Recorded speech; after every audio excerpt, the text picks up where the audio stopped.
The turtles? I really like the kitchen. So like, show me how you felt when you guys saw like the snakes and the stuff.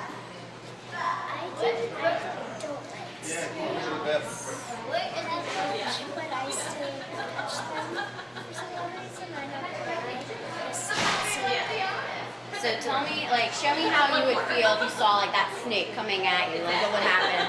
Like, would you like that? I would Yeah. feel strange. That actually happened to me when I was at a camp. A snake was blocking the path, and we just stayed in front of it until it passed. And what is your name? And what's your last name? Lewis. And what's your first and last name? All right. Well, thank you, girls. So we're gonna start out with like, what's your name? Like, first and last name. Okay. My name's Wilmer. I'm Mejia. Can you spell it for me? Wilmer space AMAYA-MEJ. Okay. I need that hyphen too. Tell me how the event was when you first went through it. It was pretty short. I think it was with one of the paid groups. So people basically come here, they give the money beforehand, and they sign up. So we went through the entire thing, kind of like other people probably have. And we went first through fish holding, and then through the kitchen, and we got to see some of like the other areas, like where they keep the animals, the birds and the snakes.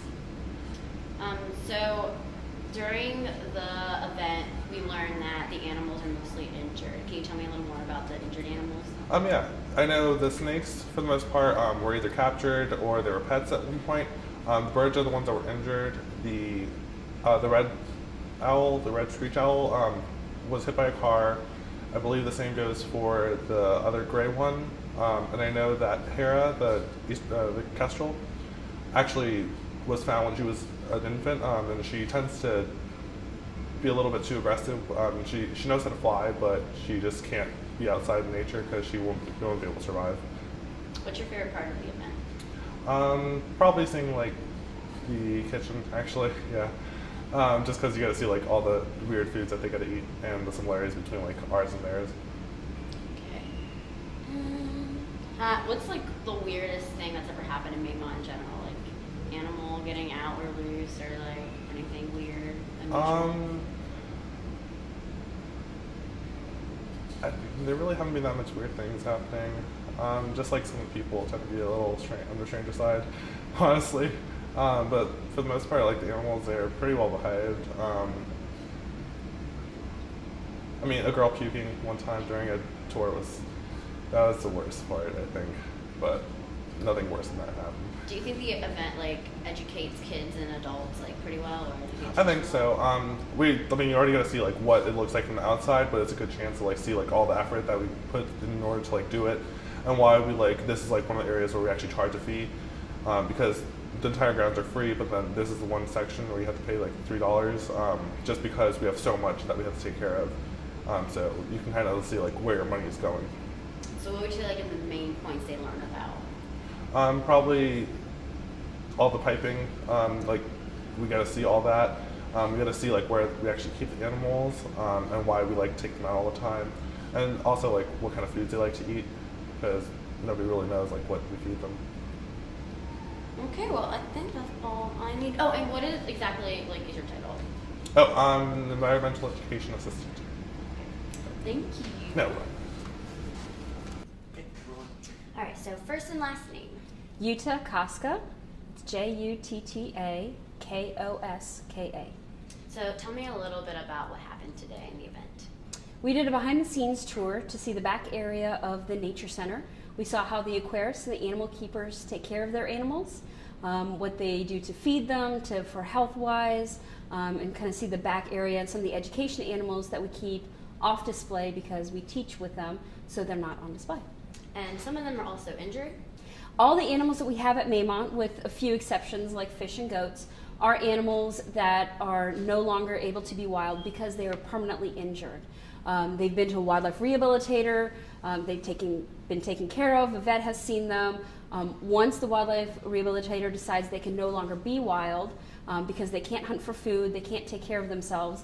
That's when they come to places like Maymont and some other places. So the animals are no longer injured at the moment in terms of needing current vet care, but they are, that makes sense, but they are injured permanently. So do you think this event is teaching people more about Maymont and the animals?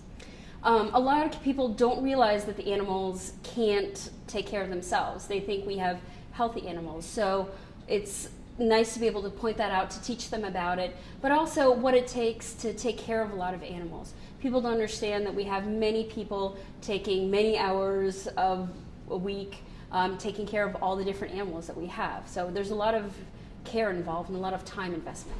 It's the first time this has happened, right? The first event? No, we've been doing this for years. Oh, okay. I've been here for 7 years, and we've been doing it all 7 years that I've been here. That's awesome. Yeah, I think they started it when the building opened. I think it was 14 years ago. They did it first just to show people what it was like in the back areas, and now we use it as an education to show what it takes to take care of our animals. Was this the first one, like, since Maymont's been reopened, though, and for the spring? Or do you do it in the winter, too? Every month. Every month? We do it, yep, one weekend. Oh, yeah, we do it at least once a month, every month.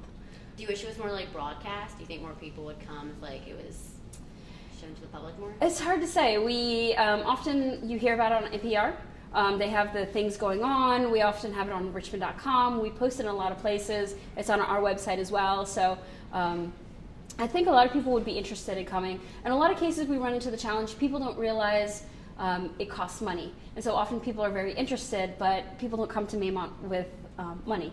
And so that's the biggest challenge we run into. What does the money go to for the $4 fee to go through the event? It goes all to the care of the animals. It goes to maintaining the property and keeping it safe and clean.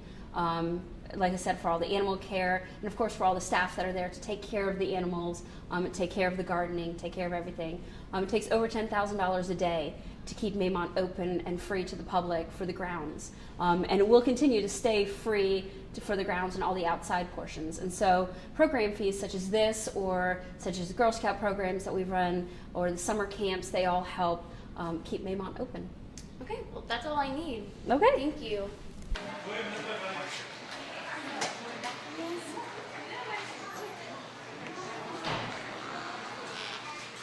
Don't want to do, like, a cool camera.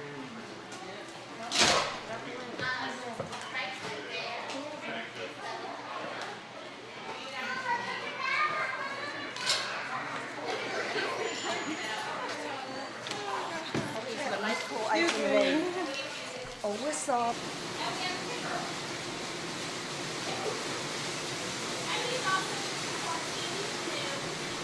Not the one coming down, but the one with the white pipe attached to it. That is a trickle tower. So yeah, I was gonna say for you guys it might be, but it's still okay. It's just getting a little bit old, it's getting a little wrinkly, and people wouldn't pay money for it. But you know what, our turtles, they'll still eat it, it's still okay. The bears, they'll eat it too. We get apples with put this in here.